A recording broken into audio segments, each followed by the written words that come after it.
Vaishali Siddhappa and welcome to my channel, which is Complemental Economics. So as you know, I am doing all second PUC year plus 2 syllabus for the board purpose. So today's concept which I have picked, one of the state syllabus concept which is there for CBSU, also for the state government also. That question is in the second chapter microeconomics, which is the second chapter is consumer behavior.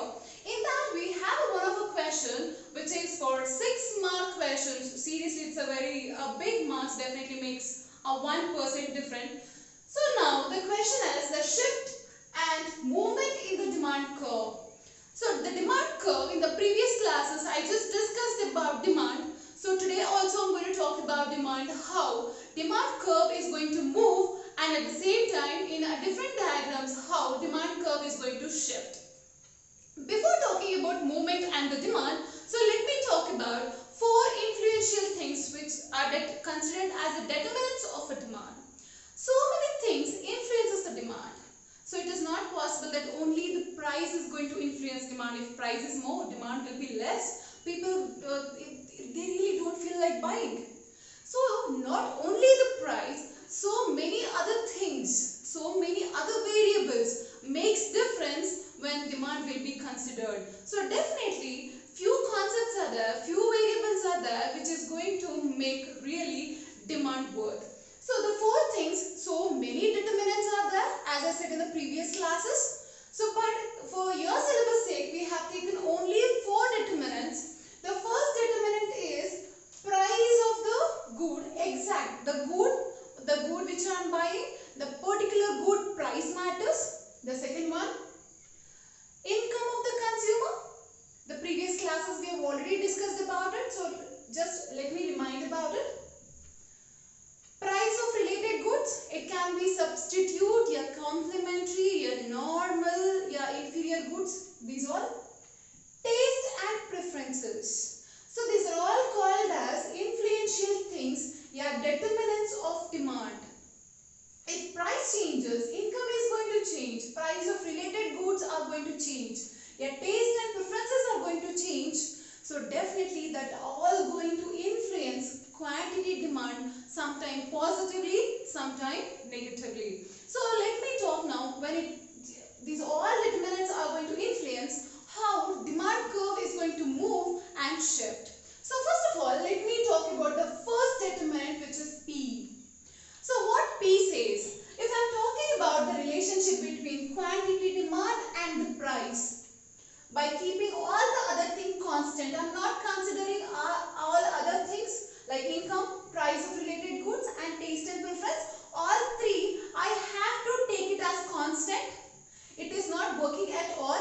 It is, we are not going to consider this in this particular theory. It's all constant. Doesn't matter at all. The only 2 things, the 2 variable I am taking, one is the price of that particular good and the quantity demand, how it is going to vary. If I am going to consider only these 2, then it will be called as the law of demand.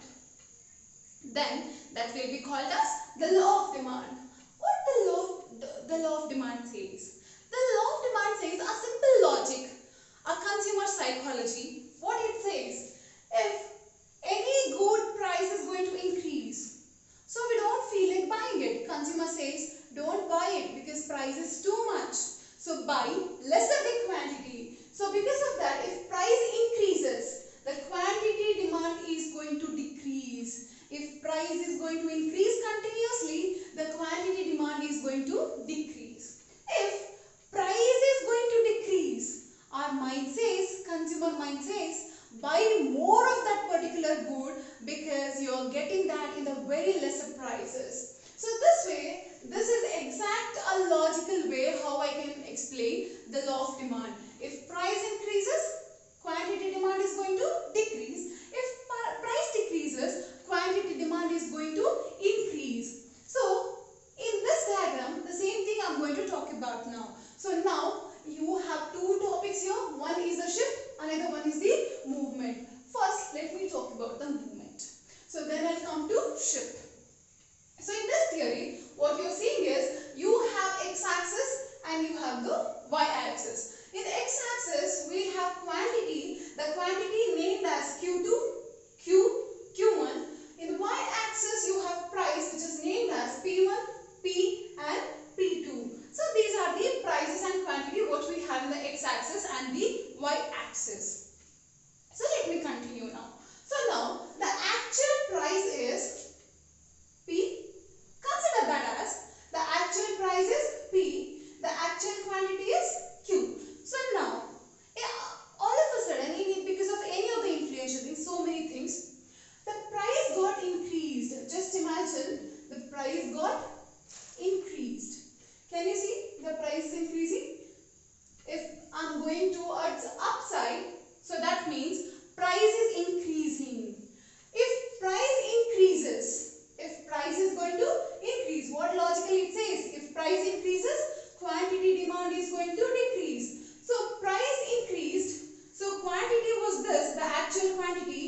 got decreased, so we are shifting towards left side. Can you see this? Now price is P2 and this is Q2. The quantity got decreased and price got increased. They both are moving in the opposite direction. So definitely the law of demand is the negative theory because both the variables are moving in opposite direction. Quantity is moving towards left and price is moving towards up. So definitely the both are moving in the opposite direction. So whenever price increases, quantity is moving towards left side. So can you see, whenever this particular curve is moving upward, that means upward movement of a price, so the quantity is going to decrease. So this particular stage is called contraction of demand.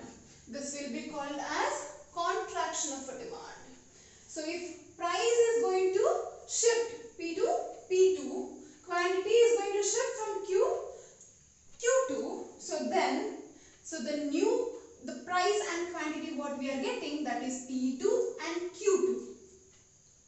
Here the upward movement, it's a movement in the same line, we are moving upward. Whenever in the same curve we are moving upward, that means contraction of a demand. What is contraction means? Expansion, increasing, contraction, decreasing. So whenever we are moving upward, quantity is decreasing. Quantity of what? Quantity of a demand is going to decrease. So demand is contracted, that means decreasing, contracted. Whenever I am moving upward, demand is coming down. Can you see? Quantity is nothing but quantity, demand. On the other side, if price is going to decrease from here to here, if price decreases, can you see it's coming towards downside? If price is coming down, the quantity will move towards the right side.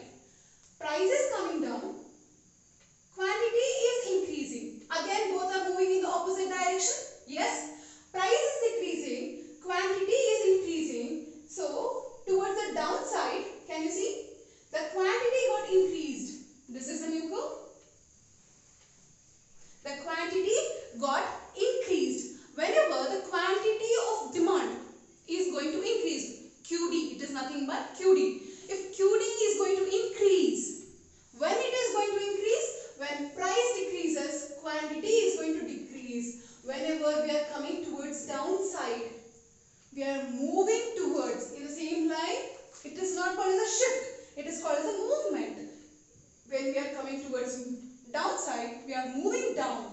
So quantity demand is going to increase. In this place, quantity demand is going to increase, and quantity demand is going to decrease. So when we are coming down, price will be less, quantity demand will be more.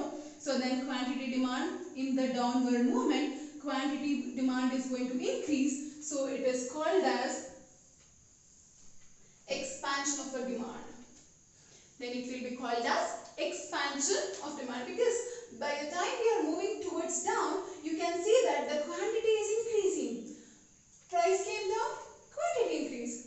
Price came down again, quantity got increased. See in P1, Q1. This is the P1, this is the Q1. So you can see that quantity is very much more. So that's why whenever you are coming down, you are moving down, the quantity demand will be increasing. So it is called expansion of a demand. Is it clear? So this is called movement along demand curve. This particular topic till now, this is called movement along demand curve. Movement along the demand curve. So now we are done with the movement. So left is shift. For the shift, we have so many concepts here. You can see it. So first of all, let me talk about the first diagram. So we have discussed about price. So let me come with the income now. So P is done. Let me take only QD and Y. So whenever I am talking about Y, the two goods which is important, that is normal goods and the inferior goods. Do you remember my previous classes?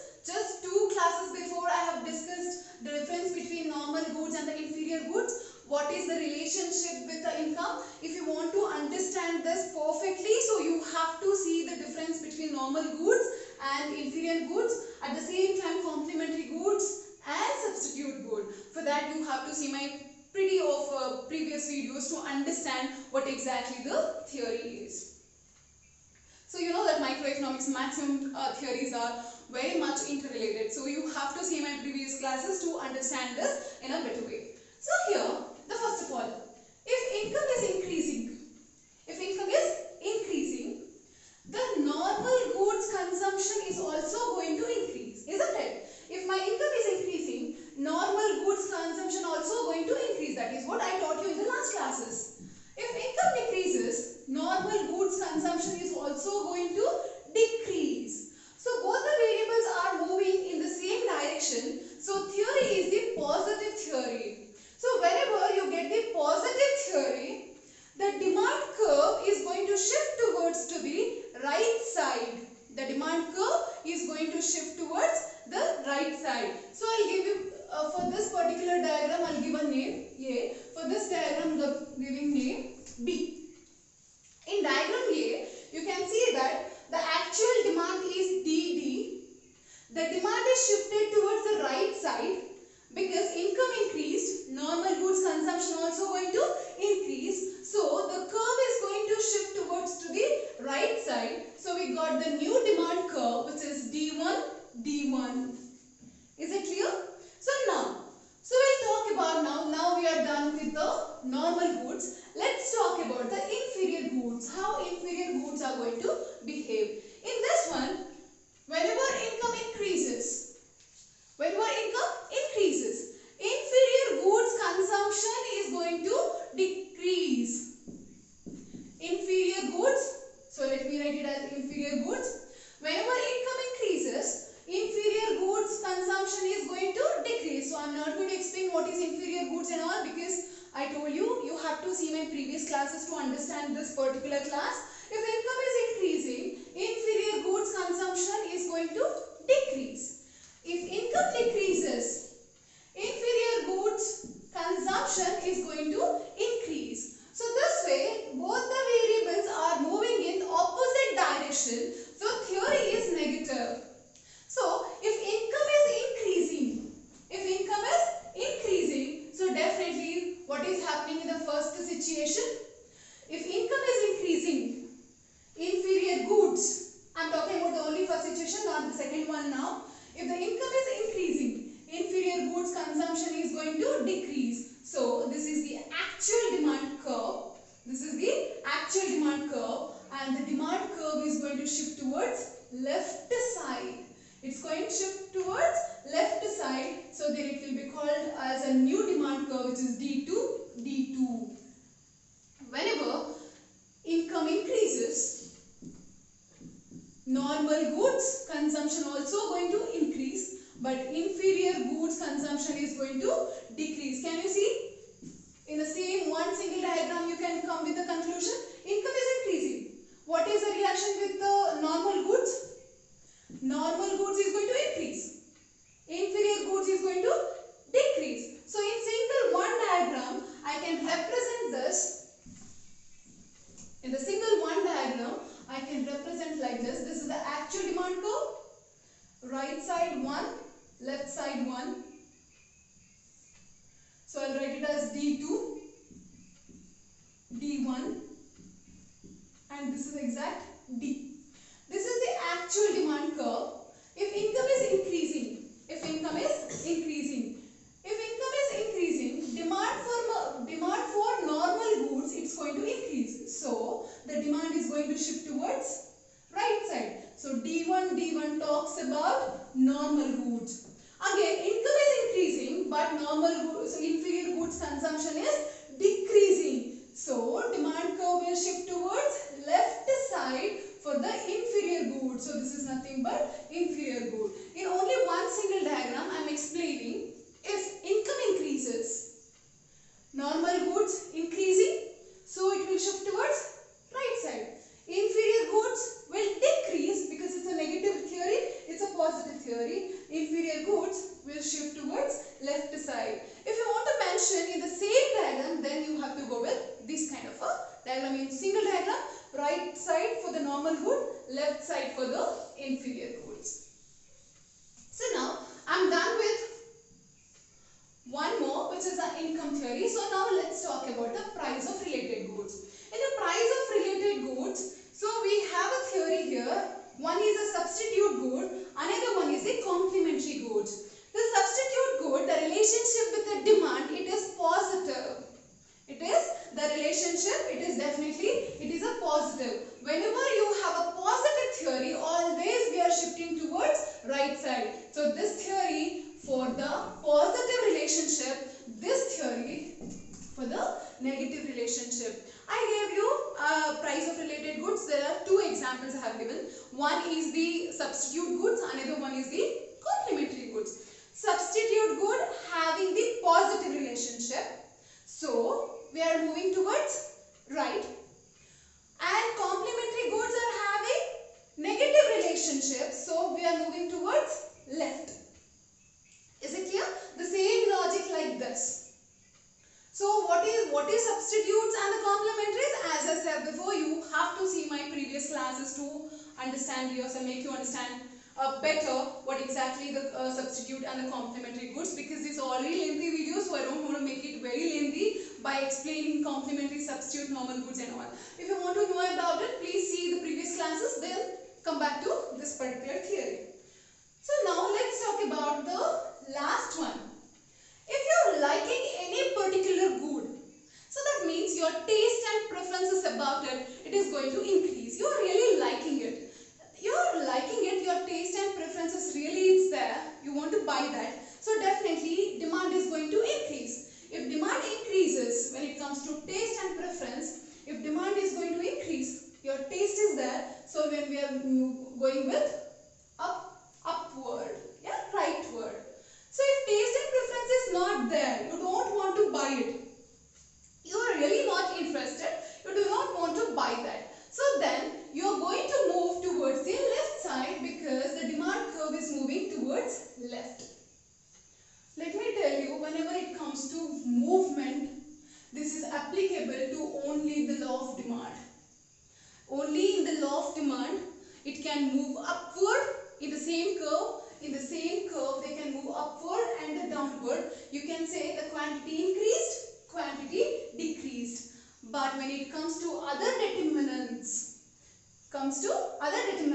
you have to come with shifting. This is not the movement now. It is shifting, exact shift of a curve. In the same line, I am not moving upward and downward. We are exactly shifting towards the right side. We are moving towards the left side. That is what I tried explaining. So now most probably you have a clear picture what is the movement and what is the shift. When it is going to move towards right side, so when you have a positive theory, the relationship is positive. When you are going to move towards left, when you have a negative theory. So I hope you have understood this. So I will be meeting you guys with the next class. The topic is definitely the market demand. Thank you so much. I'll meet you in the next class. And if you're liking my video, don't forget to subscribe and like it. Thank you so much.